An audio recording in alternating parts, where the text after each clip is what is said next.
Hi friends, we're going to look at how to make your first comic book at any age at home the easy way and fun way.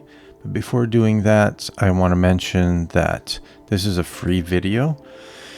There's paid content below for those who are paid subscribers to the Substack. So just scroll down below this post. You'll see some preview pages of Spirit Girl number 3, which is coming along really well. You'll see the pencils for that, so you get a preview of that. If you are not a paid subscriber, I would urge you to consider taking up a paid subscription. It's only $2.50 a month. It's cheaper than any comic book on the stands. And if you cannot afford a paid subscription, I'll be happy to give you one for free. So just go ahead and let me know that you'd like that. We sometimes we go through hard times, and that doesn't mean we have to be denied some joy in life. So so I just wanted to let you know that. Spirit Girl number 1 and 2 are for sale at my coffee store. There is a link for that down below. The store will close soon, probably in about 1 week. I am almost out of ink in my printer to make those books, so I think it's time pretty much to close up those sales. Okay, enjoy this video. I'll see you on the other side.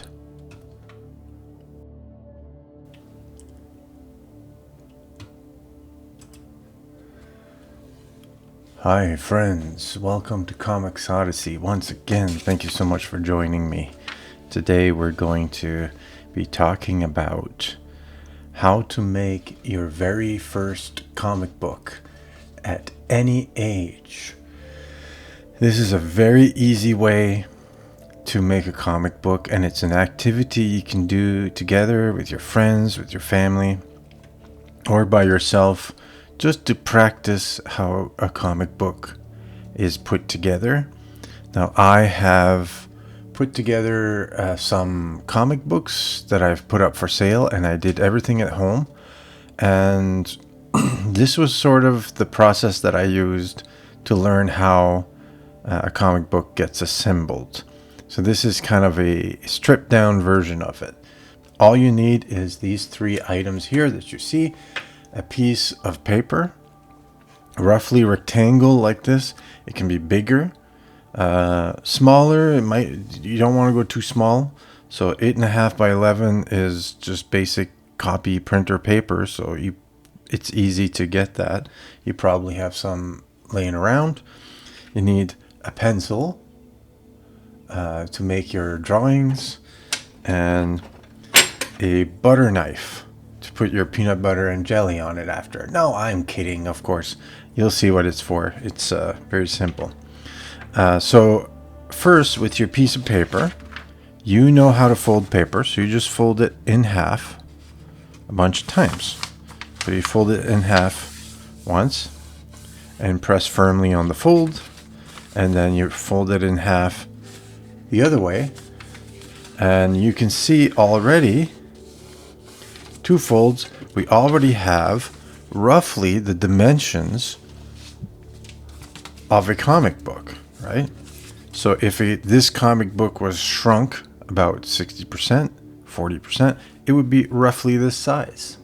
So this is close to the actual dimensions of a comic book, just smaller. So we'll call it a mini comic, okay?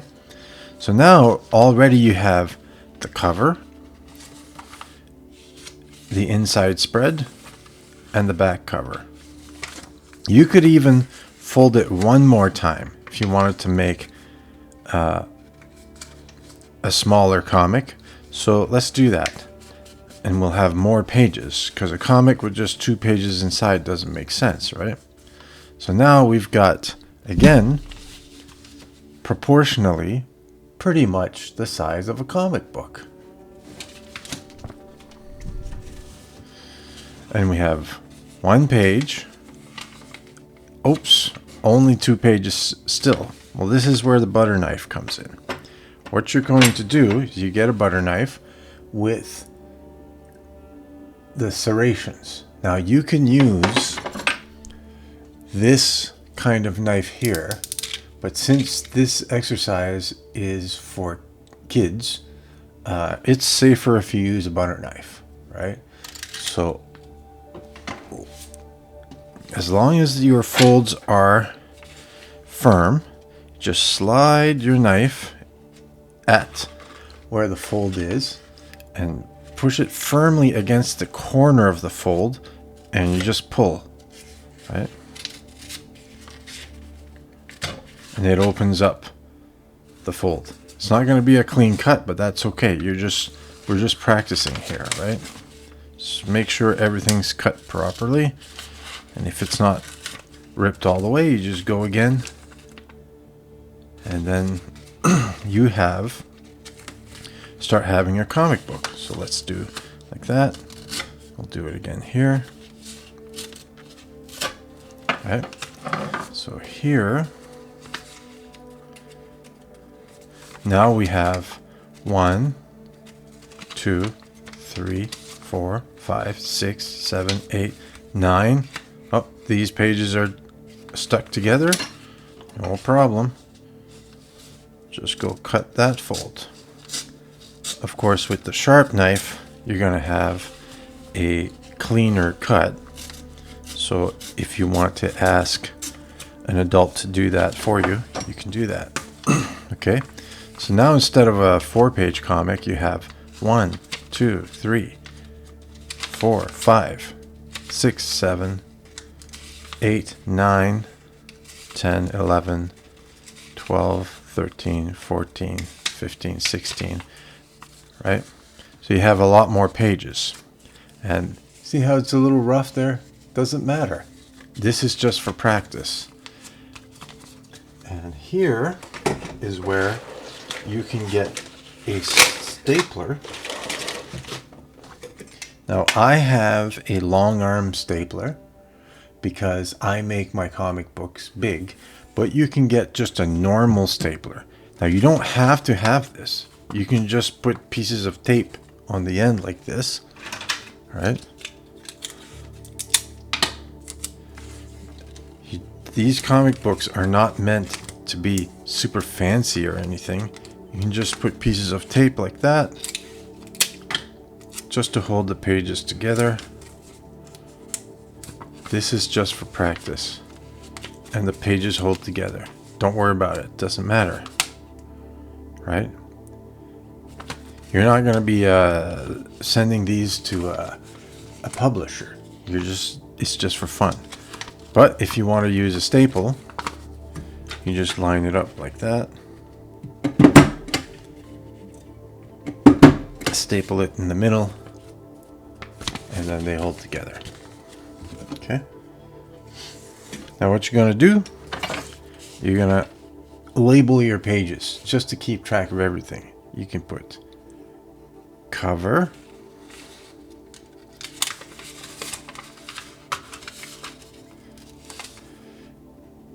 inside cover,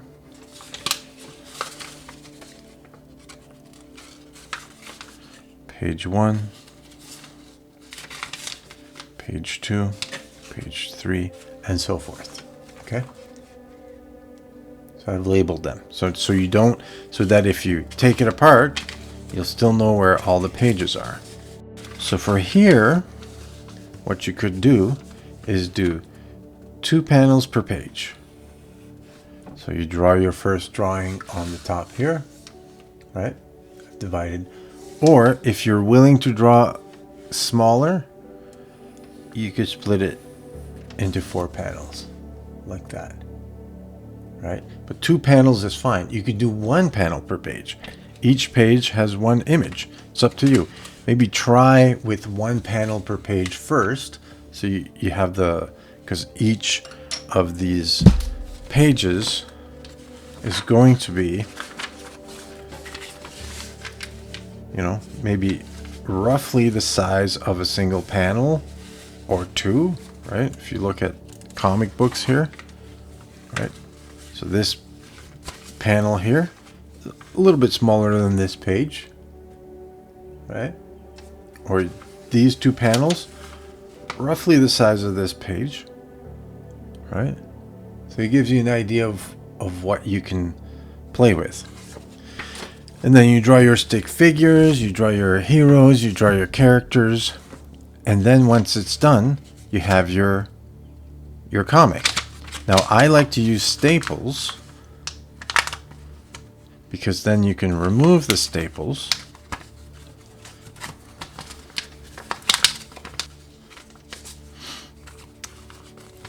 and take your pages out. I taped it together so it's ripping.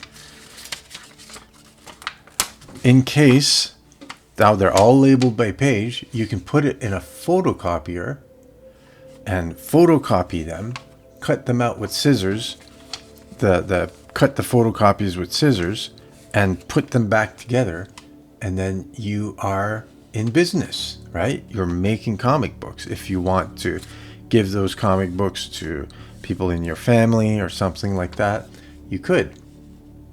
And that's how you make a comic book at home, easy, quick, fun, and that you can do at any age. From there, you can escalate, right?